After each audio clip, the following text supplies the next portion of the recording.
इस वीडियो में हम करेंगे कक्षा 7 का प्रश्नावली 10.1 का प्रश्न नंबर 5।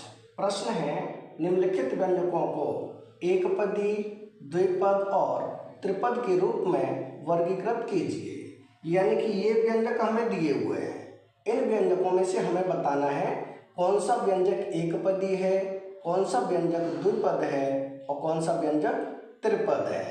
तो जिस व्यंजक में एक पद हो वो तो होता है एक पदी, और जिस व्यंजक में दो पद हो वो होता है द्विपद, और जिस व्यंजक में तीन पद हो वो होता है त्रिपद।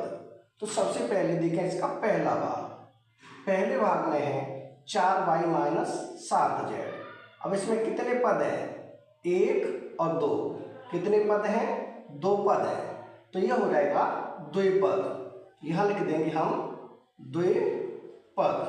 ये हो गया पहले भाग का उत्तर। अब देखें इसका दूसरा भाग। दूसरे भाग में कितने पद हैं? केवल एक पद है, तो ये हो जाएगा एक पदी। इसके आगे हम लिखेंगे एक पदी। ये हो जाएगा हमारा दूसरे भाग का उत्तर। अब देखें इसका तीसरा भाग। तीसरे भाग में कितने पद हैं? एक, दो, तीन। कितने पद हैं? तीन पद हैं, तो ये कौन सा हो जाएगा? ये हो जाएगा त्रिपद। तो इसके आगे हम लिखेंगे त्रिपद। ये हो जाएगा तीसरे भाग का उत्तर। अब देखिए इसका चौथा भाग। चौथे भाग में कितने पद हैं? केवल एक ही है, तो ये हो जाएगा एक पदी। यानी एक पद है तो एक पदी। अब देखिए इसका पांचवा भाग। पांचवें भाग में कितने पद हैं? एक, दो, तीन। तीन पद हैं, तो ये कौन सा हो जाएगा? ये हो जाएगा त्रिपद।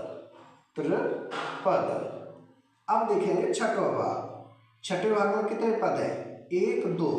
दो पद हैं, तो ये हो जाएगा द्विपद। अब देखें सातवां।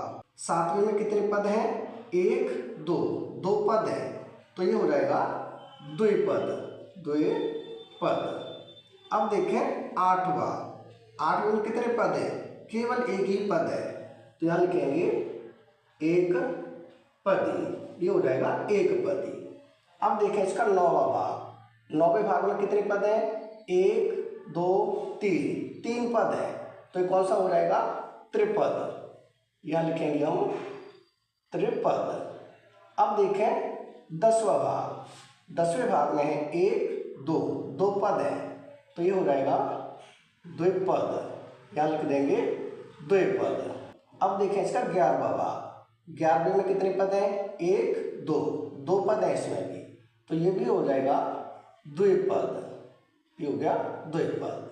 अब देखिए इसका लास्ट भाग यानी कि 12वां भाग। कितने पद हैं? एक, दो, तीन। तीन पद है, तो ये कौन सा हो जाएगा?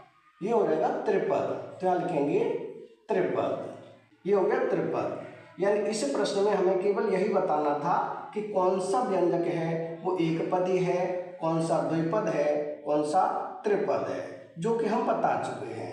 यानी कि प्रश्न नंबर 5 हो चुका है कंप्लीट। अगर वीडियो पसंद आए तो लाइक करें, कमेंट करें, अपने दोस्तों के साथ शेयर करें। धन्यवाद।